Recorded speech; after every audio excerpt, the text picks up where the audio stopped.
আসসালামু আলাইকুম। আমি এখন লাইভে এসেছি কিছু কথা বলার জন্য, মনে কিছু দুঃখ প্রকাশ করার জন্য এবং সবাইকে এই ব্যাপারে সচেতন থাকার জন্য।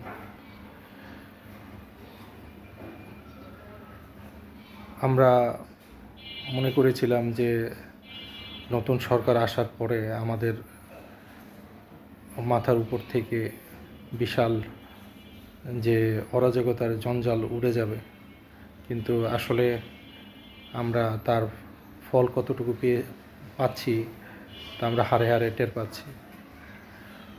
2013-14 দিকে আমি একটা কাজ করি, গ্লেজিংয়ের কাজ, মুন গ্রুপ অফ ইন্ডাস্ট্রিজের সাথে।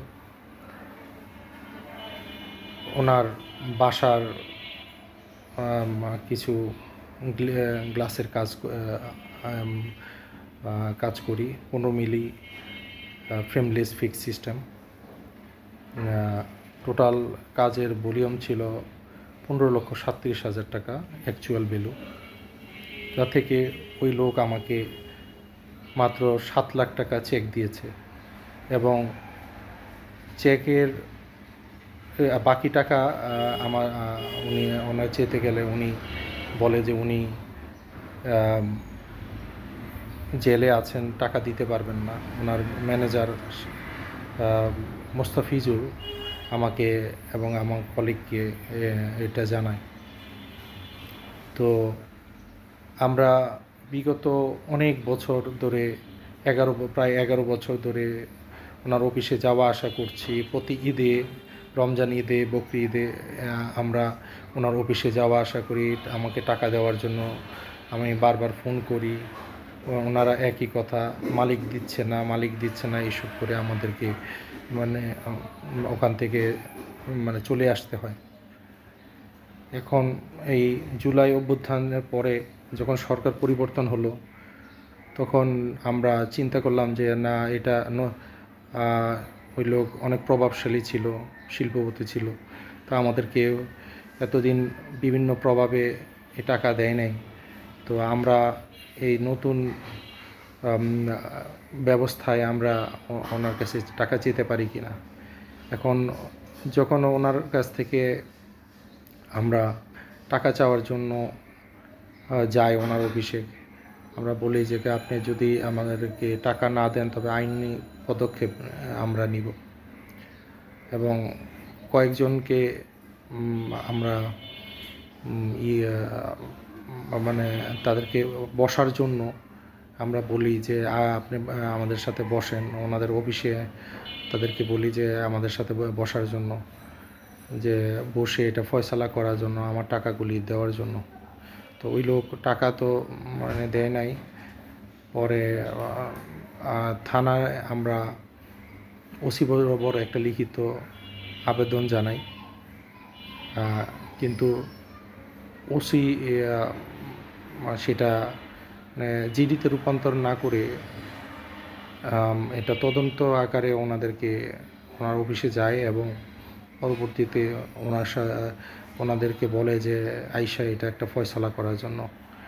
কিন্তু উনি বলছে যে রমজান ঈদের পরে এই 2025 সালের রমজান ঈদের রোজার মধ্যে উনি বলে যে রমজান ঈদের পরে এটা বসবে, এরকম করে মৌখিক আমাদেরকে জানায় থানারা। তো পরবর্তীতে যখন ঈদের পরে আমরা শুনতে পাই যে উনি উল্টা আমাদের বিরুদ্ধে একটা মামলা ঠুকে দিয়েছেন এবং উল্টো আমাদের কাছ থেকে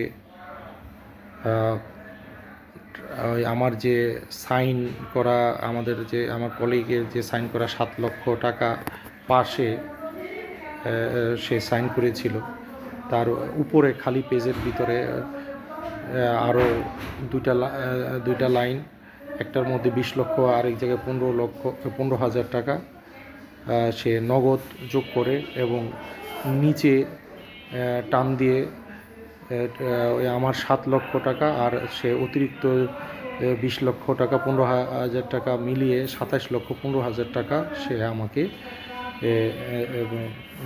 দেখায় যে এটা আমরা টাকাটা অলরেডি আমরা নিয়ে গেছি।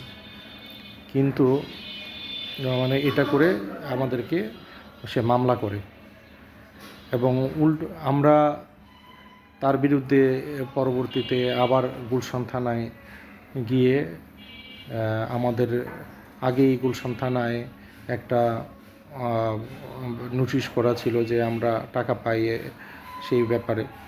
তো তারা সেটাকে একটি কেস আমল করে কেস নেয়।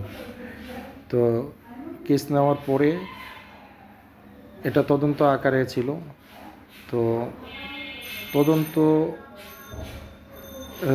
যে কর্মকর্তার সাথে তারা যেটা যে আমার বিরুদ্ধে কেস করে তাদের সাথে আমার কলিগ সহ বসি এবং বলি যে তদন্ত কর্মকর্তার সাথে প্রকাশ করি যে অ্যাকচুয়ালি আমরা টাকাটা পাই তার কাছে এবং টোটাল কাজের ভ্যালু ছিল 15,37,000 টাকা। সে আমাকে 7 লক্ষ টাকা দিয়েছে, বাকি 8,37,000 টাকা সে আমাকে দেয় নাই।